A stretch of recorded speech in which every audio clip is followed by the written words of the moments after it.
You said yes, again, not because you wanted to, not because you had the time, not because it was right for you. You said yes because the thought of someone being disappointed in you felt absolutely unbearable. So you shrink. You over-explain. You apologize before you've even done anything wrong. You twist yourself into whatever shape the room needs you to be and then go home completely hollow, wondering why you feel so invisible inside your own life. And the worst part? From the outside, everyone calls you such a good person. But inside, you are exhausted. You are resentful. You are slowly disappearing. This is the hidden cost of people-pleasing. And it is costing you far more than you realize. Before we go further, if you have ever felt this way, I want you to type something powerful in the comments right now. Type the words, "I seek God's approval alone." Say it before you even fully believe it. Say it as a seed. We'll come back to why those words are the most liberating thing you can declare, but plant them right now. Here is what people-pleasing actually is. Beneath the surface, it is not kindness. Real kindness comes from a place of overflow and freedom. People-pleasing comes from fear. Fear of rejection. Fear of conflict. Fear that if you stop performing, people will stop loving you. And here is what that fear quietly does over time. It erodes your identity because you spend so long being what others need that you forget who you actually are. It breeds hidden resentment because every yes that should have been a no becomes a small deposit of bitterness you never asked to carry. It destroys your relationships because people cannot truly connect with a performance. They can only connect with a person, and most painfully, it is a faith issue. Because at its core, people-pleasing says, I trust human approval more than I trust God's. Now look at what Jesus did, because this is where everything changes. In Mark chapter 1. Jesus had just had the most extraordinary day of his ministry. He healed a man with an unclean spirit. He healed Peter's mother-in-law. By evening, the entire city had gathered at the door, sick people, broken people, desperate people, and he healed them all. By any standard, that was a successful day. People were amazed. The crowds were growing. Everyone wanted more of him. And what did Jesus do the very next morning?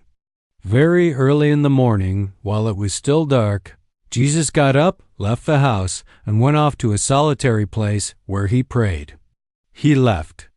While people still needed him, while the crowd was growing, while more names were on the waiting list. And when Simon and the disciples found him, they said, Everyone is looking for you.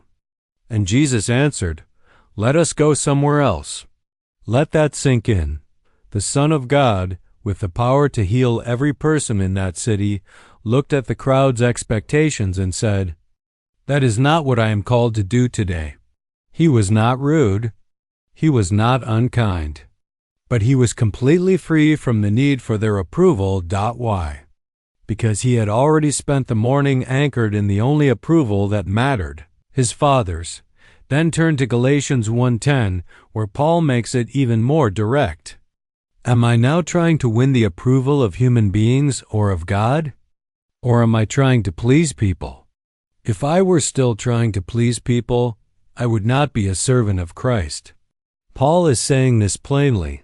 You cannot serve God and serve human approval at the same time. They are competing thrones, and you have to choose which one you will bow to. Here are 3 shifts to begin breaking free. Starting today. Shift 1. Start your day with God's voice before anyone else's. Jesus went to the solitary place before the crowd woke up.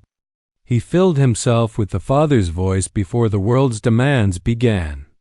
Your people-pleasing has a root, and that root is an empty place inside you, waiting to be filled by whatever approval walks through the door first.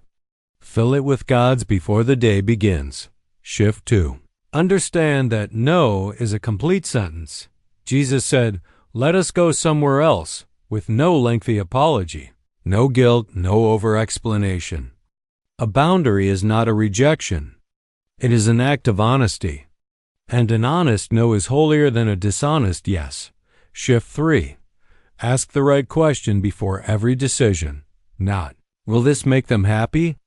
But is this what God is calling me to? That single shift in the question changes everything. It moves your audience from the crowd to the Creator. Asterisk. You were not created to perform for the crowd.